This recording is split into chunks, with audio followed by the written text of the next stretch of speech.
naman sa impounding area ng MMDA ang mga pinaghahatak na sasakyan kahapon sa Quezon City. Balitang hatid ni Rida Reyes.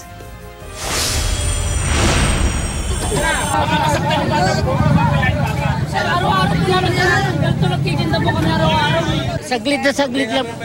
Ngayon lang po, sir. Dapat may garahe kayo. Pagod na raw sa kapapaalala ang mga tauhan ng MMDA sa mga motorista na bawal pumarada sa kalsada at sidewalk. Hindi na sila nakuha sa pakiusapan. Pinaghahatak ang mga sasakyang illegal na nakaparada sa mga kalsadang sakop ng mabuhay lanes na alternatibong daan para iwas traffic sa EDSA. Nasampulan ng mga motorsiklo at tricycle na ginawang terminal ang bangketa. Ano itong ginagamit eh? Naka-stock na lang po siya. Stock yan! Ginagamit!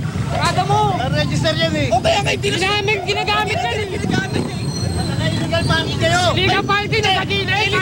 Illegal parking yan, paketa yun. Wala na tayong magagawa doon pagkata sa gutter po siya. Obligado po. Eh daanan po ng tao yan eh. Hindi naman po parkingan para sa sasakyan.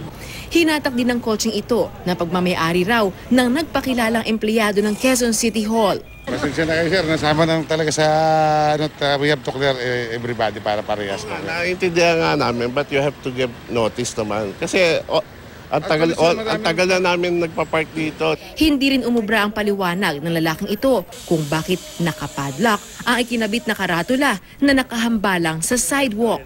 Ninanakaw kasi ng mga scavenger, kaya nila ko eh.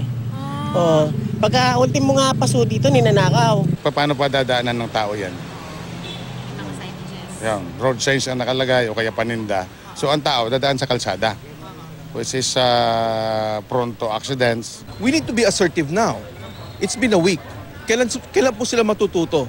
Mahigit 20 sasakyan, motorsiklo, karatula at ilan pang gamit ang idiniretso sa impounding area ng MMDA. Rida Reyes, GMA News.